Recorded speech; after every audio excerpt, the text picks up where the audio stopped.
The war crimes discussion is getting a lot of publicity, and there's a lot of legal and constitutional nuance to that. For example, the well-established fact that everybody agrees on is the military cannot give a cowboy-like heartless order just to kill everybody.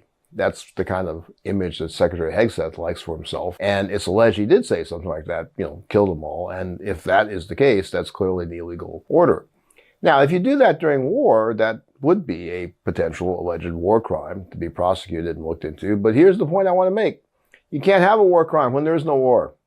Again, going back to the earlier analysis I'd done in September, there's been no proper use of the power of war, right? No invocation of the War Powers Act. Trump's not reporting to Congress.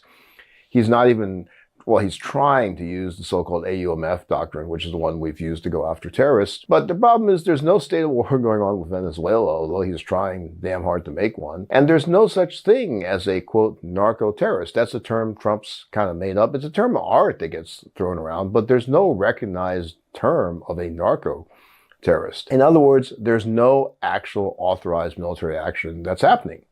The mere fact that you use the military to harm and kill people doesn't make it an authorized military action. That would have about as much validity as saying any soldier who murders somebody is actually automatically undertaking authorized military actions. Obviously untrue, depends entirely on the circumstances. There could be grave repercussions for Trump and his secretary over the war crimes aspect of this, but I want to point out that it can also be viewed as simply murder.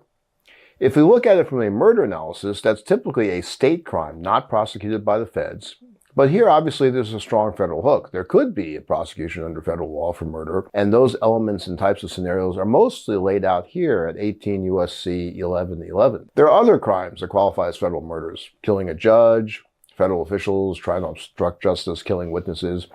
But this is the general murder statute, and the killing of unarmed survivors clinging to wreckage in the Caribbean would possibly fall under the maritime jurisdiction to the extent that the murder is being committed by a U.S. vessel, or at least the vessel is being used to commit that murder. Usually, murder at sea, for example, on a cruise ship, the jurisdiction issues, don't want to kid you, they'd be tricky here. They depend on the flag of the ship where it occurred. So here, arguably, Venezuela, has a dog in this fight, right? They could assume jurisdiction and charge Hegseth with murder.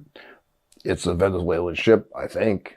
They'd have to sort of own up to that fact. So that's all kind of murky. Of course, highly unlikely the U.S. is going to cooperate with any Venezuelan prosecution of their Secretary of Defense. But they could go ahead and bring those charges. And the idea of the U.S. bringing a federal murder charge not under the military justice system is possible.